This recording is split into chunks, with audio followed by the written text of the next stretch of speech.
Hi, welcome to the Front Porch. We're having a special edition of our podcast talking about all things that we just saw and just sort of experienced at CES, which is the Consumer Electronics Show. If you're not familiar with it, every January, 150 to 200,000 people descend on Vegas and nerd out. I mean, it fills the Las Vegas Convention Center and surrounding hotels.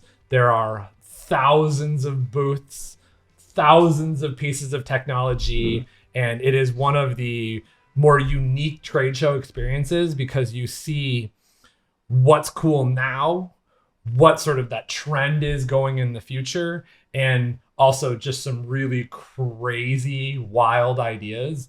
And one of the cool things about CES, and I've been going to CES now for, I think, 6 years, is technologies that are on the fringes today are now in the main line that we see today. So like stuff that I popped up on my time hop while we were there is like sleep technology. And now sleep technology is probably one of the bigger driving forces in the real products today. So we all just got back. I've got Dylan here, Nick and Donnie. We just got back from Vegas. We wanted to talk a little bit about what we saw, and we figured the Front Porch is a great place to have that conversation. So toss it off to Nick first. Nick and the rest of us, what do we think was the biggest technology, biggest trend, biggest thing that was most surprising for what we just saw? I think one of my biggest takeaways was probably the Canon booth. Canon partnered with M. Night Shyamalan for his new movie. Forgot the title, but something about a cabin in the woods. And they actually recreated a scene from the movie where they had this green screen, this volumetric set with 4K cameras on almost every surface, and they showed how you can combine real life footage with virtual cameras to the point where you could film a scene, put them in the 3D space, and then essentially create any virtual camera to do things that you might not be able to do in real life. So they showed 4 different perspectives. One was like a grasshopper. One was a crow flying through the scene. One was just a bystander.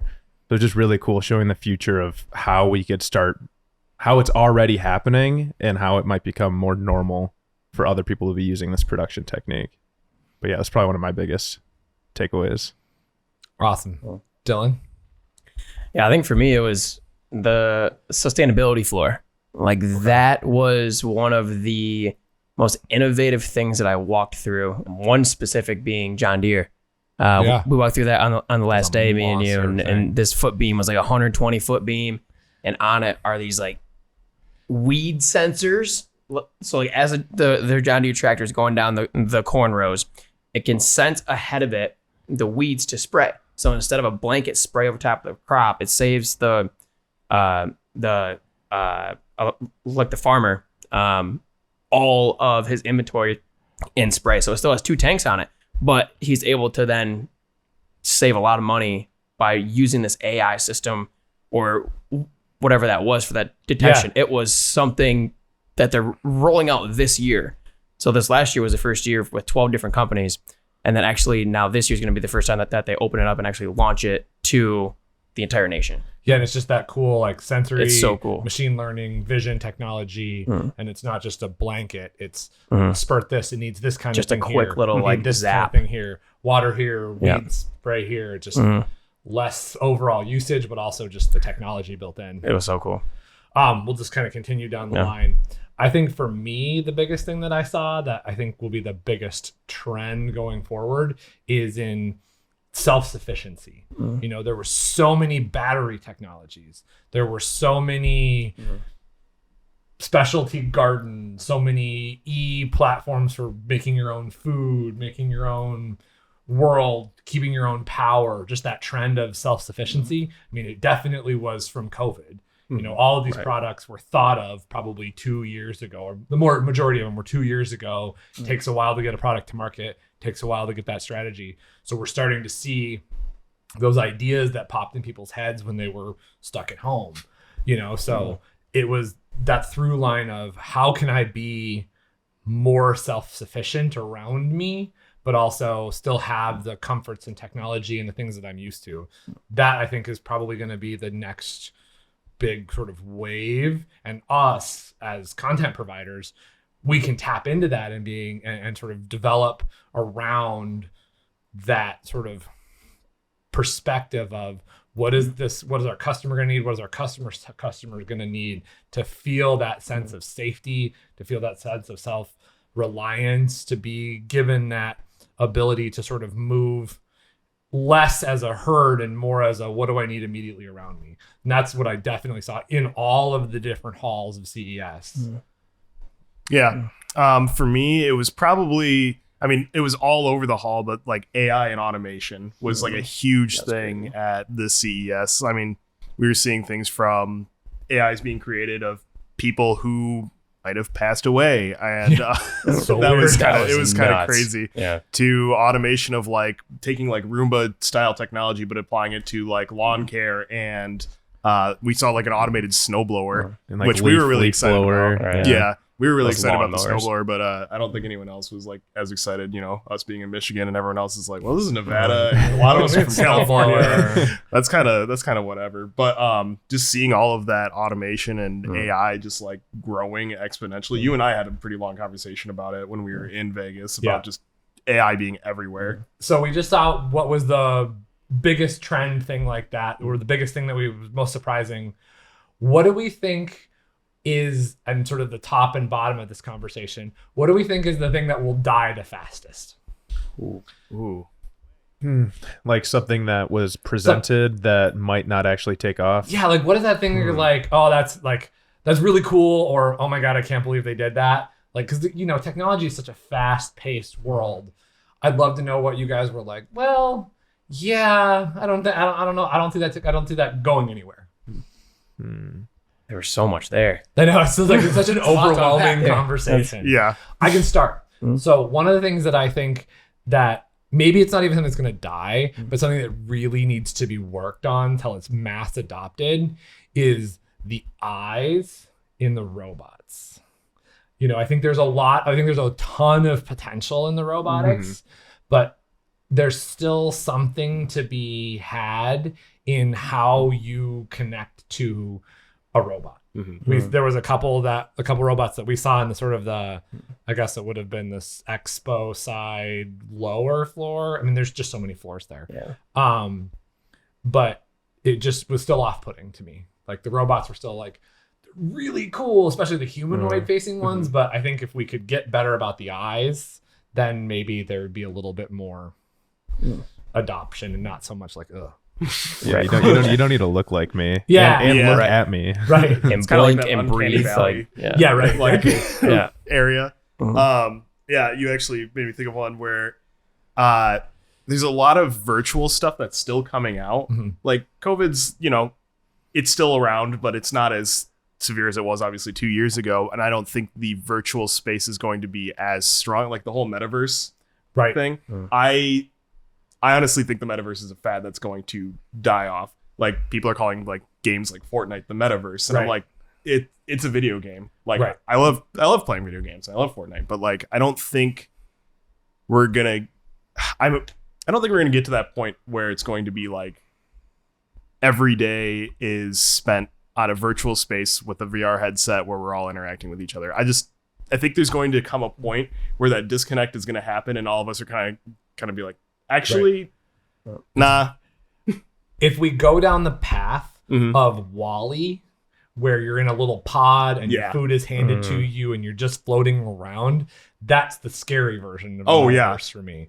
I will say though, I think there's a place for the digital twin, and we saw a lot of that emerging out of sort of the metaverse conversation, because I think you're right. I think the metaverse, as in the Facebook metaverse, maybe isn't going to be as impactful right now. I think the long game is definitely, there's some virtual long game to be played there. But I think right now in the next 3 to 5 years, I think there's a definite play in that digital twin, you know, that sort of conversation of myself as a extension of myself virtually, and then your extension of yourself virtually, and how we interact both in the real world and the virtual world, and maybe there's just different kinds of conversations and different kinds of connections. That's what I think the real power of the quote metaverse will probably be. Though I don't know if the Crayola sort of weird video game version of it is necessarily where that ends up. No, yeah, I agree. Like one of the examples that I can think of was I think in the Sony booth they had a exhibition where they were showing like where you could be virtually scanned in and be like a avatar in like a sports arena instead of say attending the sports arena yourself. I just don't see where that's much different than just watching it on TV. Right. And at that point, it's like that's almost a better experience than putting on a VR headset, because then you can actually share it with the people that you're with. Because there's not a ton of people who sit and watch sports by themselves. They've at least got like one or two other people with them. And the way they approached that virtual set, as a virtual fan, as a viewer, was very similar to how they're using Unreal Engine on, say, like Fox Sports. Yeah. How they have all that interactive stuff, and that's a way of showing it can be utilized, like that combination of the experiences. But I just think there was a lot of people that maybe weren't taking. They were exploring an approach. They were exploring a pathway to create a new experience for people. But I don't know. I think we're not at its final form yet. I don't think anyone's figured it out yet. No, I would agree. Dylan, you're not in the video nerd world. Yep. What was your experience in the metaverse? Yeah, there was one that comes to mind. I forget the booth, but what it was if say my grandmother passed away, I could talk to her every day for the next 50 years if I wanted to. I could have breakfast with her every day for the next 50 years if I wanted to. I could have conversations with her for the next 50 days, years, for as long as I wanted to. Yeah. Even if she passed away, she could still be next to me. That was one of the most bizarre things, as like a hologram or like a virtual, like that was something where it was like, there's got to be some kind of grievance period, you know, where it's like, Grandma, I love you, but hey, you know, it's a little much here. Yeah, and so that was crazy. That one, because Betsy went with us. Betsy's my wife. For the podcast viewers that don't know, Betsy's my wife. Yeah. And she went there to do her own sort of research on some of her stuff that she's got going on. But we walked by that booth together, and she had to take a minute to be like, I don't know if that's okay. You know, I can see the benefit. Like I absolutely sure. And I can see the market space for that. Like, oh yeah. But like if you scan in grandma, you have a few conversations with grandma ahead of time, or you upload video of grandma or grandpa or whomever you want. And then that processes that and then puts that into that deep fake kind of world of holographic projection, but of a real person.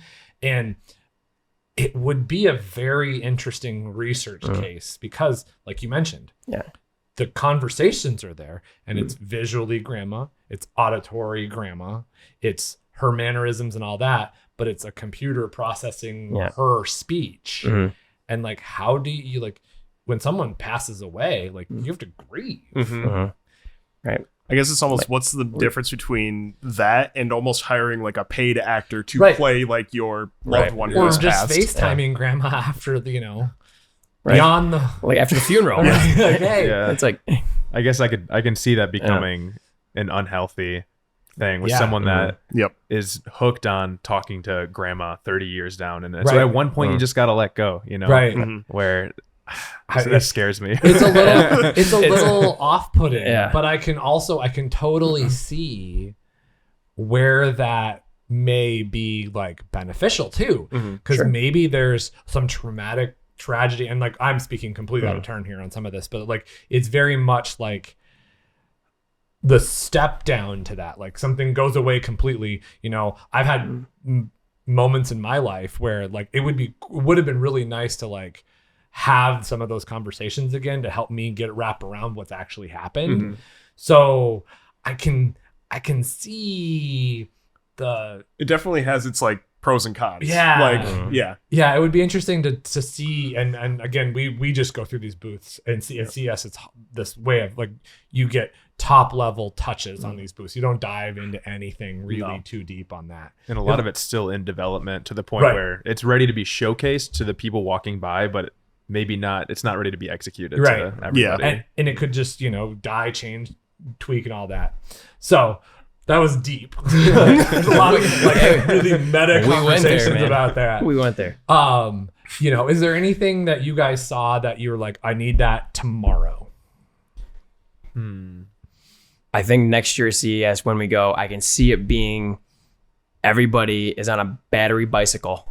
Yeah, there's a ton of Oh, And there was there's a a lot of right those. lane and a left lane and stoplights. Right. People are just cruising around being directed by these traffic conductors.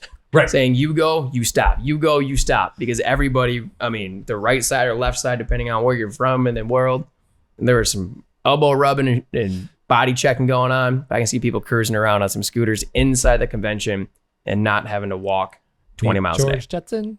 And they'll also have to make lanes Yeah. for the Boston Dynamic dogs, just, Oh, just yes. wandering Spot. around.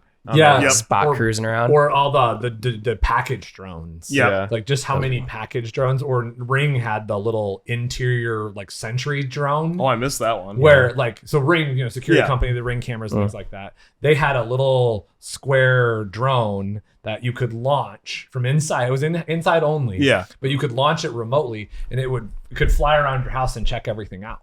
Yeah. And you could like program paths for it to take. And so if you're on vacation and you want to check on the windows or plants or probably freak your cat out. but, Terrorize like, your cats, yeah. yeah, I mean, I could see where that'd be really fun. But like, it's this drone that floats around your house and checks on it. That's interesting. Because there's already the robots that do that. Like that's already a technology. You can buy a robot that'll walk around your house while you're gone. But this is a little square drone that just flies upstairs and flies downstairs and Oh, goes- inside the yeah, house. it's Yeah. all inside. Oh, wow. It just So goes you around. lock your house and then Ring connects to it and it's through the Ring app and it just does its thing.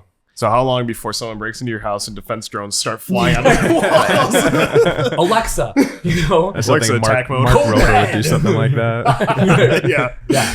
I know it's this very unique space. So kind of pivoting the conversation then. If we were, I guess we didn't answer the question though. What else is there you got to have today? Oh, I think I have an answer. Yeah. That automated chessboard that we saw. That was cool. It's really cool because it's literally a chessboard where you have all your pieces and Right, everything, right. but it can use. There's two ways that you can play with it. You can either just use it manually, obviously, and it'll light up the squares that you can take, or even like the most Oh, so it optimal can move. So it can like teach you. teach you how to play chess, Sweet. Would that be which helpful? which is really helpful. Or if you say have two of them, say Nick had one and I had one, and Nick and I wanted to play chess, but he's at his house and I'm at my house, we could link our boards up over the internet, and his pieces, like say he Move. was black, he Yeah. would move Kind of like that scene on in Harry my Potter. board as yes, kind of like Harry Potter. Right? Yes, Right, yeah. like Harry Potter. Yeah, okay. Go. But it was cool. Like it's the same company that makes those Go Rubik's cubes. I don't know if you've seen those. Yeah. They like also teach you how to do it, or you can like do them like you can connect them via Bluetooth to your iPad or smartphone. And that's actually how I learned how to solve a Rubik's cube. Was that? But I got really fast doing that. But yeah, you could like compete with people online. I was competing with people like Wow. in like Canada, Asia, all over That's the super place. neat. That's Yeah. awesome. Yeah, a lot of them were really fast. They did it in like 45 seconds, and I'm like, ah. Right. My fingers But are yeah, really fast. the chessboard is like the same That's idea, pretty but cool. instead of a That's Rubik's cube, it's chess. So Wow.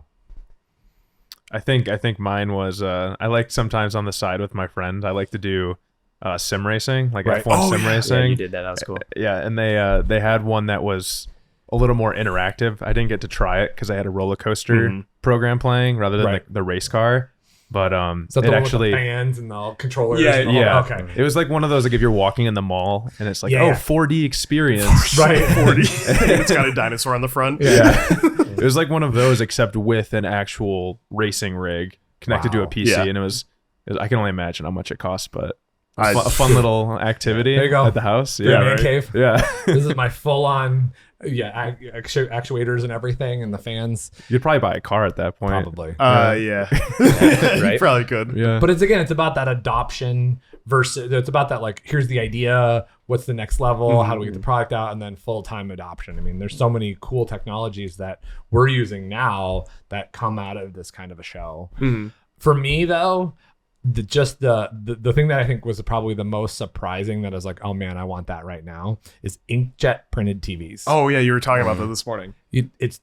They can build displays with an inkjet printer.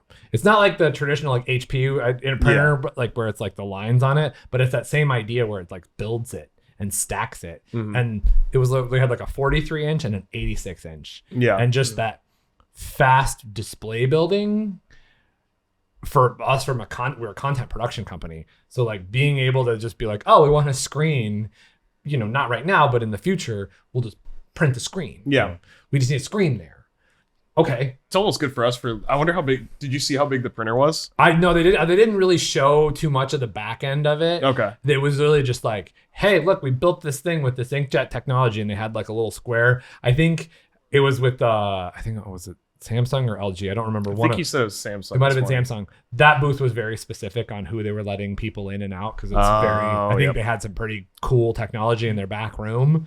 But just the idea of having an on-demand way to build a screen is like, oh, well, I can think of 1,000 things right now that if I could put a screen like in the drywall, boom, without having to go through the whole thing, like that future state of that technology is super cool. Plus, like if you look at it from an accessibility angle, like if I needed to build a little screen to just show someone how to use that, or I needed to build, you know, a screen with some haptic technology, so someone who was, you know, both normal vision but also like reduced vision, or someone had reduced touch or reduced sight, or, you know, there's just so many cool places to be able to say that works like that, and then I put haptic behind it, and so then this screen, your accessibility is this, but then for me it's this, and it's all in that one package.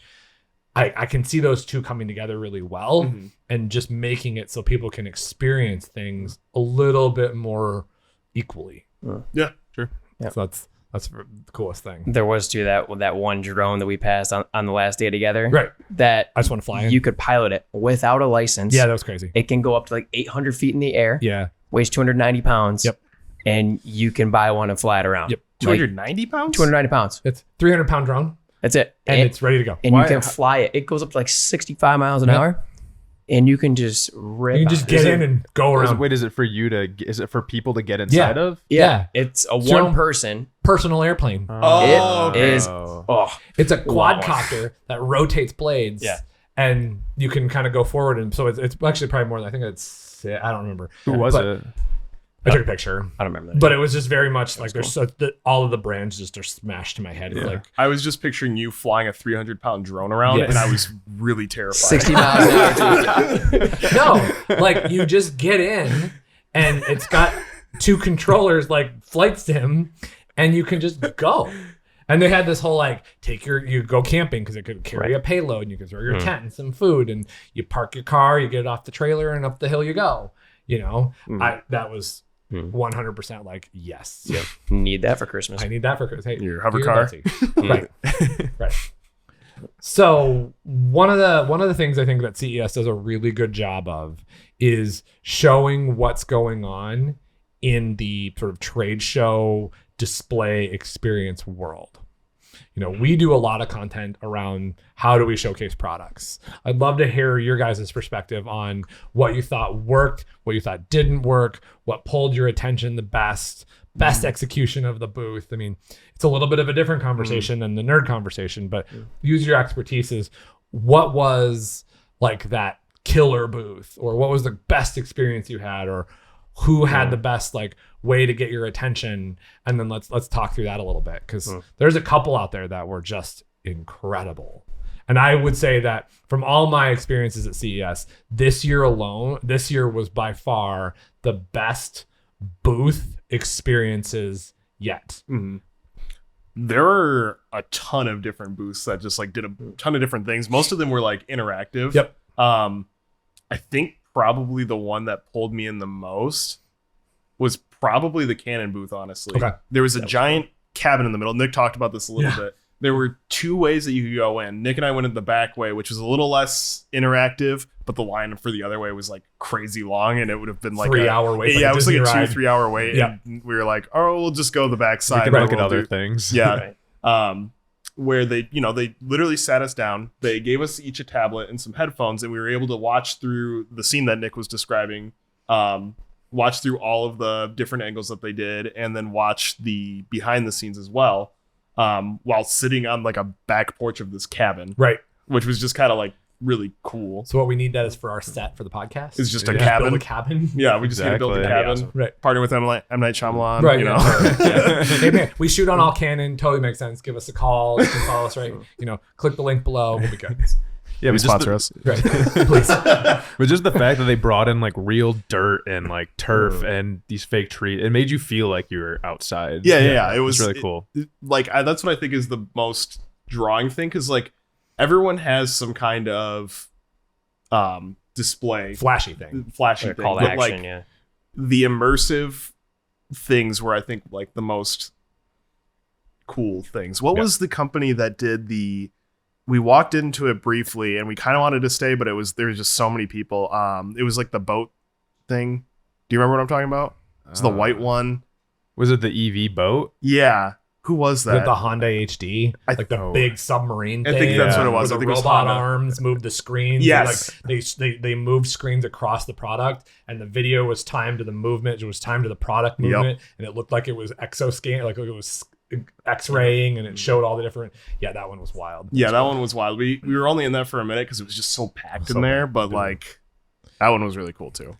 And even just walking in, because there's multiple different. I mean, we walked so much of it, we probably still only saw 10% of We literally what walked CES 5 miles of offers. CES. But in the, I want to say like the entertainment booth or entertainment expo center, as soon as you walked in, I think it was LG. LG had that giant video wall. Had a giant video wall that was just warped. Like it wasn't just one flat wall. It was like a room of video. It was and crazy. that display has changed. They've had that, I think, for 3-4 years now. And every year it gets better. Yep. I mean, you step into this dark room-ish, and it's just screens and mirrors. Yep. And the way they use screens and mirrors to make it look infinite is bonkers. Yeah. I'm just waiting for the year that we come in and all of the like ridges of like their different screens are just gone. And it's just one seamless giant that is, screen. I do remember making that comment. I'm like, I can't wait till I don't see the little black lines in between all the screens, and it's just one screen. Yeah, it'd be nuts. Just the computing power in that room blows my mind. But I want to just know the power consumption of that. Oh yeah, what's the power consumption for 1 hour of CES? Yeah, the whole thing for me and watching these trends kind of year over year has been who's copying who next year. Who walks the booth and goes, "Oh my God, that's what we need next year." Because really, there's I would say some of the battery technology super homogenous. Everyone has a battery. Yeah. The self-reliance that I talked about too. Everyone kind of had the same story. But I will say that, and like CES was really a car show this year. I mean, there was way more EVs and car related than I think I've ever seen. Well, the West Hall was completely automotive. Yeah. And there was still more bleeding over into like just the so North much Hall. more. But I will say that I think this year in particular, there was a really good effort into not being like your neighbor in the execution of your booth. Story-wise, everyone kind of had the same story, but like TOG, I didn't even know what TOG was. Oh man, that booth. But that booth has probably more budget than we have for an entire year. I mean, like just the sheer amount of like, they had motorized LEDs lifting and raising. Oh, we did They see had that one, yeah. ADA compliant, like probably the best ADA compliance in their booth I've ever seen executed, which I thought was really neat. But then they had their car wrapped around a 360 screen with environmentals. They had fog. They had lighting walls. They had LED up. Yep. They had ribbon and lighting changes. They had custom molded build outs. They had furniture. They had pods that had flip out screens. Like you could experience whatever the product was. You could experience all kinds of parts of their product, as well as like a whole media room and the meeting rooms being 2 stories. Yeah. I mean, just the sheer scale, size, work that was put into that booth, it would just be amazing to talk to those designers. Be like, so how long did that actually take? Right. I just heard that a second ago when you said that second floor. That was one of the first things I noticed for some of them were the people that were utilizing that second floor for like meeting spaces. It's just such a smart way to use floor space. And it's like if you're only given maybe 50 by 50 feet, those people have universrsally just doubled their floor size. Well, our neighbor up the road, Gentex, their booth for the last couple of years has been like a full-on office complex that they have their car stuff, and then they have a bar, which is food, snacks, and other stuff for after hours maybe, and then they had their airplane, but then they had I think one of the best 2-story looks in the whole showroom, because some of them like Samsung and the big guys like that, they're moving an entire city block in. Yeah. But some of those mid-tier, mid-size like Gentex, even Magna, what was the other one? Not Bird Buddy. One of the other bigger manufacturers, or Stellantis, I think too, like they had that, like they had multiple buildings in there, and it was just really, it is off kind of wild that first time you walk in, you're like, wait, that's a whole complex. They have furniture, they have running water, Kohler's was wild. Did you guys walk through that? I don't think we did. Probably so. Where they had like, because they were releasing a bunch of new shower products. Okay. And so they had like running water and 5 or 6 or 7 shower heads running constantly. And they had a little like really great sustainability note, like the water in here is recirculated. Don't drink it.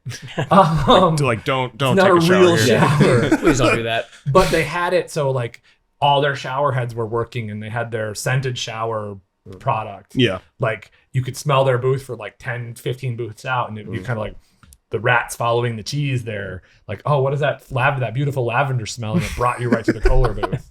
Like it was just a really great use of space. And for what we do, you know, we were there supporting a few of our clients, and their booth, can't mention their name, but their booth was really cool too, because you could build a thing, you could see it on a screen, you walked through a whole experience, you got to talk to the engineers.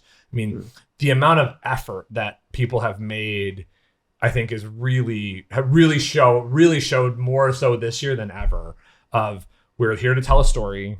We want you to see the product, might be working, might be a prototype, and then have a conversation with you. Yeah. And I think from us, I'd love to hear your perspective on, from a storytelling angle, what resonated with you, what didn't. Trying to think, there was so much that it was hard for us to just like stay at a booth long enough to almost like experience your story. Like, I think I mentioned this briefly. Like, we literally walked at the very minimum 5 miles was what my phone said. So like it was like hard to like get like a grasp of the story. So I wouldn't say there was one that like stuck out to me in particular, because I was just trying to see as much as I could.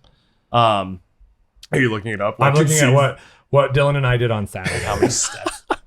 Yeah, I know Nick and I walked 5 miles on Friday. That was just Friday morning. That was just Friday morning. Yeah, literally from like, we were there from, what was it, like 9 to like 1? Something like that. And we walked 5 miles. So it's just, that's in the scope of how big. That was just the convention space too, which is one little section of it. But I think to me there was, and I know you can agree with this, like a lot of just the ways that they were presenting some stuff in a lot of different booths. Like I think you were recording Samsung's, because you like the idea that they were doing where they were showing off different products and like showcases of like shelving units. Yeah. But like it growing and expanding it.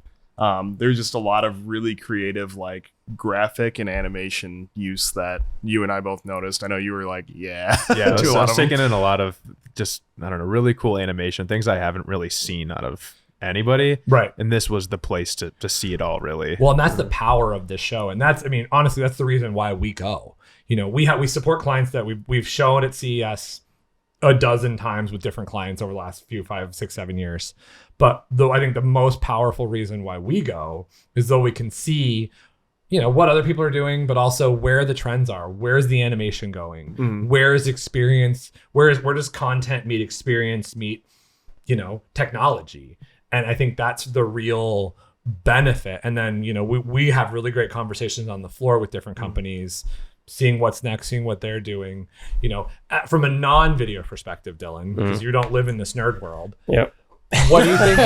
What do you think the story? What was the storytelling? What did you think the strongest stories were, and how are you going to use that sort of in your everyday? Yeah, I think in the conversations that we had with people on the floor, being our clients or not, I think the conversations when we asked them about, you know, what they do for their marketing, what they do for their branding, how do they tell their story, and how do they differentiate themselves versus the competition, a lot of it we saw was stock photo, stock video.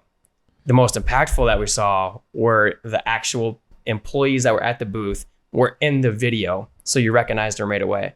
And that immediately captured my attention to where, oh, you're on the video. I want to come talk to you. Like there was one that we stopped by and they made a stock video turnaround in 2 days. Right. Which was beautiful. It was great. Yeah. It was phenomenal. But then that brings us in as the experts saying, hey, you did this in 2 days.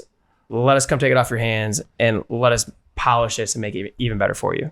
And I think for me, seeing all the stock that was used, but the most impactful was the really the showcasing of the team that was there. Yeah. Telling that story is, I think, no matter what we're doing, no matter what the technology is, I think that storyline of of hero character journey, I think really their hero conflict journey, I think really helps get you out of the overload of it. You know, there's holographic cyborgs walking around. There's robot dogs. There's autonomous drones. There's people on e-bikes and scooters and coolers and grandma from the grave. I mean, Can't wait for next year. That's sort of the overall 5 seconds of the show. So you guys walked 5 miles. Yep. Dylan and I, on Friday, I did 11 and a half. It's like 26,000 steps. Yep. Saturday, we did like 10 miles. Are you recovered? Oh yeah. Okay. Yeah, I'm better now. I came back the next day and ran a few miles, and it did not feel great. That's awesome. Like your mile pace was 22 minutes. It wasn't great. Ligaments and legs are flailing on. My knees didn't feel great. Yeah. Cool. Well, we'll wrap this up here because I know we're running out of time and we wanted to keep this short. So put on your fortune teller style here. What did you see at CES that you think will be the biggest game changer in 5 years, 10 years? Like really put on that fortune teller hat here. I think if we're to take it from, our expertise of video production, I know it's being utilized already, like in, say, Top Gun or how Avatar is being filmed, but it's the separation of the body of the camera and the brain of the camera and then the sensor and lens of the camera, allowing you to be a lot more creative and flexible in how you film. I know it's really only available right now for really, really high budget production, but just like anything, it starts there and then works its way down to the point where, and this is accessible to anybody.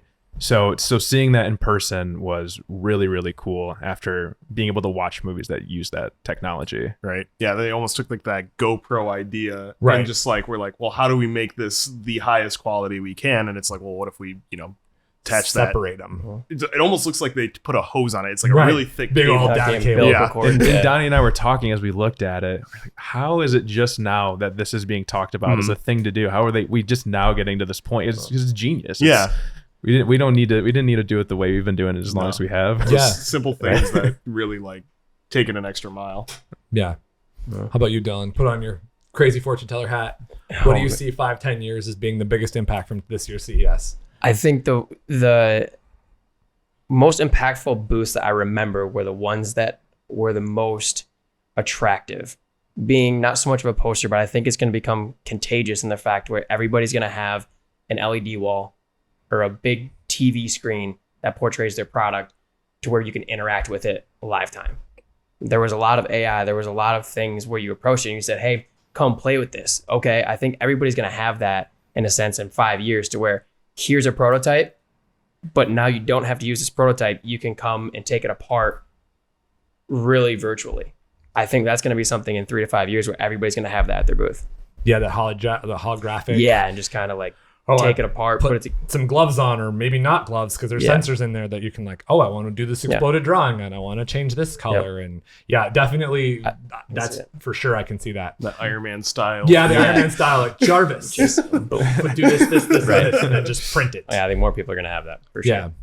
I will say probably for me is the thing that I think is going to be the 5-10 years from now, biggest game changer from 2023 CES is kind of piggybacking off what you said, experience, but experience in technology mixed with your life. AI dropped in. I mean, everyone's talking about ChatGPT and all that stuff right now. We didn't really see a ton of that there because I think it's just now hitting, but if we take what we have now and we bring in these other pieces of the holographic technology, of the high resolution displays, how do we experience what we have? You know, I think the next big leap is taking all of it, untethering it all, putting screens, having remote power, having all of that. So if you were to combine all of those things we've talked about today and then just dropping it into everyday life, where you don't have to worry about wires, you don't have to worry about that umbilical cord, you don't have to worry about the high-end sensor, the AI and all of that has been figured out, and how do we get power from A to B? You know, if we untether, essentially, I think that will be a really cool way to continue to develop, both as a society, but really as a content providers. I mean, if we aren't tethered to walls and tethered to where there's a plug or tethered to where there's computing power, like that just opens up a ton of potential for what we do.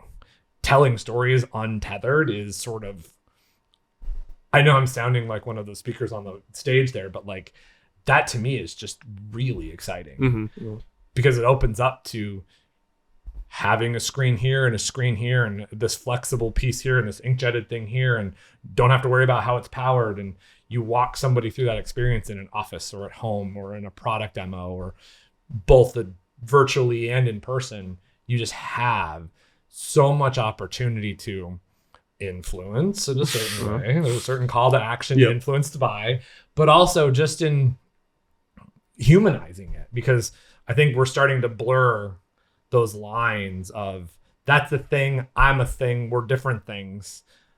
That whole connection of physical and virtual, and this is just a phone and an iPad, but now it's so much more, I think is where 5 years from now, what we saw, that'll all be just in a big blender and mixed together, and it'll just be out there, and we'll interact with it, and we'll, you know, not to go full Minority Report here, but I can see that being it kind of the way. And that's exciting, but it's also kind of like, oh, we can't do that because it knows everything that I want. You can't change your mind because it already is predictive analyticing, you know, predictively figuring out what you want. And there's just it'll be interesting, but it'll be a kind of a fun balance. So, last thoughts before we wrap it up. Is it, you guys, this is all your first show? Yeah. What, in one sentence, what did you think? It was a lot. Yeah.